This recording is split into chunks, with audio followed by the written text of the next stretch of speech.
find out. Julia can make the comeback. All right.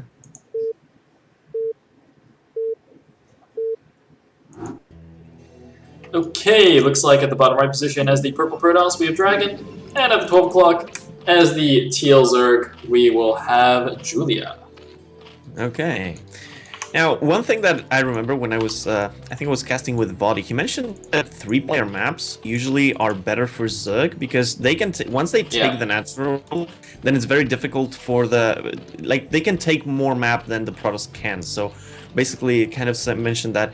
And I have to say that it definitely looks. I believe there are some ways to go around this, basically be more aggressive, especially with what DragOn already showed that he can pull off. And at the same time, also drops and harassments are always good, you know, very good tools to have if the Zerg is trying to expand very quickly. So we'll see if that comes to play, but at least for now, we don't have really much of an information except pylon on the front. So, okay, so it's probably going to be an expansion. Yeah, I think the general way to deal with that would be not to just, you know, play the slow macro game, and just to play a very aggressive style, kind of like you were saying with harassments or just, you know, 2 or 3 base all-in type things. You can't, I mean, it's a 3-player map, so you can't really split it. Looks like there's a bit of lag in this game, perhaps. Yeah, anyway, it looks like we have an overpull again here from Julia. Despite how it might look, that pool placement is fine. It's not going to block anything. It always scares me when I see that, but it's actually fine. And of course, we're just going to see the Forge Fast expand from DragOn. I mean, I think in some maps, the drones sometimes get confused and go on one side, then on the other side. But yeah. I'm not sure if that's. I'm not sure if that's actually from the map or something else. I think it's okay in this case. You're right there. Like if the pool was 1 hex to the right, that would definitely cause that kind of thing. And yeah, some maps are a little bit strange, but I think Aztec is okay. Should be okay. I mean, I guess we'll see here once he starts mining gas. Okay, so yeah. So this time no delay. Yeah. Okay, so probe didn't get there fast enough to block it, so that's nice for Julia. Gets that down with no issues, and sending another drone now to go check out the Protoss base. He's actually going to get here before the cannon finishes, so could potentially sneak in around. I'm sure once he gets here, he'll probably just see the wall and leave. There isn't much point for the drone to actually stay inside. Sometimes he attacks the cannon and tries to force extra probes to come in. Looks like he's just going to go inside. This means he can't actually leave. Is he going to do a gas steal or something? Yeah. Yeah, I was actually thinking about this. Okay. This is interesting. The problem... Okay, so when you gas steal, when I play Protoss and somebody gas steals me, obviously you're gonna take your natural gas very early. Yeah. But you still don't want that gas to be there because it actually is giving some information for the server, as well as the fact that you can't take it fast. Now, by sending one zealot there to attack, if you don't have any zealot on the front, then some Zerglings could bust through and run through. I'm pretty sure that DragOn knows all this, but let's see how he handles it. Yeah. It's, I mean, DragOn's got his probes blocking the front again, just in case anything like last game happens. It's actually even more difficult, I think, to run by in this position. But Julia's going to try once again. Last game, he killed 1 probe and then got away. But, oh, it looks like gonna not even get 1 probe this time and move back, barely not getting that probe on 2 HP. As you mentioned, this... Look, hey, look at the cannon in the main, actually, from DragOn. That's a very interesting choice here. I'm usually not a fan of this kind of thing, but given that Julia was a little bit aggressive last game as well, going basically twice with big groups with Zerglings at the front, I think it's safer than, you know, bringing a Zealot back here to kill this and not having it at the front. I mean, yes, it's an early 150 mineral investment, but, you know, the Zerg also invested his drone plus his 50 minerals for the extractor, and this cannon will be useful later when, you know, you can build a Stargate here and it'll protect your Stargate from getting Scourge camped, and, you know, if there's any mutas or anything like that, which I do believe are popular on Aztec, it will help defend against that. I mean, it definitely is a long-term investment after the gas is killed, so there's no real problem with that. And looks like 1 scouting probe going to get pushed away by the Zerglings. And Extractor's gonna fall shortly. Yeah, you know, the difference between the previous game and this one, apart from the gas steal, is that the probe wasn't in the main for a very long time trying to scout. So DragOn is a little bit more in the dark, and he might play a little bit more defensive because of that. Now, so far, he seems to play pretty much the same way. We do see the Stargate and the core, pretty much the same things. No +1 just yet for the Zealots. Indeed. So it looks like a different strategy here from DragOn. Although actually, I can't remember exactly when he started that last game. Oh, he's actually just started. He's actually started both +1 ground and air weapons at the same time here. Oh. So could actually be going for something similar to what he did last game. I don't know how much the gas timing messed him up. The Zealot in the third actually just took down 1 drone. Oh wow, nice. It's actually got 4 kills as well. 5 kills. Wow, what a beast. You can actually get the silver drone. One. Oh no, go for the drone. Oh, micro. Whoa. 7 kills? Is it gonna get an 8th? I'm pretty sure that... Okay, it doesn't seem like it, but... That's Zealot, though. The Zealot is... Oh, he wants him! Oh, he wants it so bad! Oh, God! Wait, he does speed on the Zerglings, though, so it's still very good investment for the Zealot. Yeah. Whoa, and another one of the natural! Whoa, 1 drone already going down? 2 drones, I think. Nice. And all the drones at the third are not mining because Julia was busy taking care of that. Oh. It's like they're all back to mining now. Wait, where's the Spire? Oh, okay, it's not natural. I was like wondering, the Spire should be pretty much done, and I wasn't seeing it. Now the Corsair is gonna fly in. It's gonna see the Spire when it's finished already, so it's definitely not going to be possible to do some damage on the Overlords, but at least it should get a full scout. Yeah. It's gonna be really useful. For DragOn, the natural is not really well defended. Oh, okay. I think there's actually a gap here on the left side, but Julia doesn't really want to try it because it's a little bit risky. If DragOn immediately does the Zealots, a lot of these Zerglings could die. So yeah, he's just gonna run away here. Looks like one Overlord's gonna fall outside the Pearl space, but since the first Corsair actually saw the Spire, he didn't want to stick around because he wasn't actually sure the timing. As you said, he saw it when the Spire already finished, so he wasn't sure how close the Scourge were to finishing. So he's just gonna poke around here. He's actually gonna see this drone. He didn't actually stay to see the hatchery, but I'm pretty sure he saw that drone there. He saw the hatchery as well because of the delay fog of war. Oh yeah. Okay.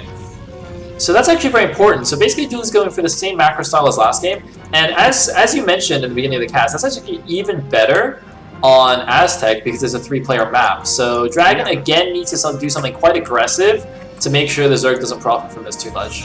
Wait, hold on a second though, because in this game, DragOn is adding a second gateway a lot sooner, but he's still sticking with kind of the same stuff. He's still adding the Templar Archives, he's still adding Corsairs.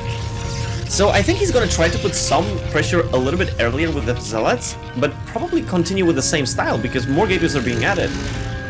Yeah, I don't remember the exact timing last game, but it looks quite similar, maybe with slightly earlier gateways. Anyway, the first Zealot attack is out now. They are +1 speed loss. Interestingly, it's not quite as many Zealots as last time, probably because he suicided those first couple just to get drone kills, which I think was absolutely worth it. Looks like we have a nice sunken defense here at the third base to help block that, and it looks like at the natural as well. And we do have some Mutalisks, or rather 1 Mutas. Yeah, he's building some more this time. So going for a different style here. Julia last game, remember, he went for the Hydras. This time he's going for Mutas. I have to say that if there was lag in this game, going for Mutas might be really risky. Yeah, that's exactly what I was thinking, actually. It doesn't make that much sense to me, and looks like the Corsairs are actually going to see this. They're going to take out some of the Scourge. They're going to see the Mutas pop here. They have the opportunity to actually kill these Mutas as they pop out, but no, it looks like he's not sure about himself. Oh no, he's focused on the Overlord. Going to take a lot of Scourge hits there, and the free Muta hits, but it might be enough still. The Corsairs have +1. The Mutas don't have any upgrades. It's going to be very close, and oh, the Mutas will prevail. Although they could have died. I mean, they were actually really low in life. But now, that being said, the armor is not finished yet, and it's going to be finished relatively soon. Now, bear in mind that a lot of these Corsairs did go down, which means that now, until DragOn can rebuild them, he probably is not going to be moving out. Although he has 1 Archon, but... Okay, dude, not too many Mutas. DragOn is still not getting Storm. He just does not want High Templar. This is very, very concerning to me. If he actually gets a third here and doesn't get Storm, I'm gonna be a sad panda. Well, I mean, to be honest, maybe he's just like, you know, he knows that he's confident that he can win even without Storm, Dude, which is crazy. But that's real man mode Protoss there. Uh-oh, he's losing some Dragoons at the front. Run away. Goon's not so hot against Mutaling. The Archon's pretty hot against them, though. There we go. And he's gonna go for the probe. He does get the probe. The 2 Muta micro to kill the probe. Nice. Yeah. Okay, so the Corsairs are back in action. There's right now, how many we have? 6 Corsairs with +1. And are there any more Mutas? Because there are 8 Mutas in total. So the Muta production has continued, and a lot of Sunkens being added constantly. Oh man, I like this. You know, to be fair, it looks a little bit funny, but it's actually a good adaptation by Julia, because this is basically the time he lost last game, right? He's like, okay, last game I lost to this crazy huge attack at this moment, and from all that he's seen so far, it looks very similar to last game. So he's like, you know what? I'm just gonna build a bunch of static defenses so I don't actually die this time, and see how it works. Ooh, he had Hydras before to stop this. Now he's gonna be relying on Mutas against Corsairs and an Archon and Dragoons? Yeah, this is a little bit interesting. His Mutas are actually going for a counterattack. I think he didn't actually see the army go to his third base yet. Now he knows the Dragoons are here. The Dragoons are actually going to start busting down the hatchery first, so that the Zealots can actually get into the Sunkens. What are the Mutas doing? Where? Oh, the Mutas actually went to the third base to force a cancel, but that wasn't even started, it looks like. Or I'm not really sure. He just killed 1 cannon there. I guess he's going to try and do as much damage to the Mutas before the attack actually goes in, but he's got to go soon.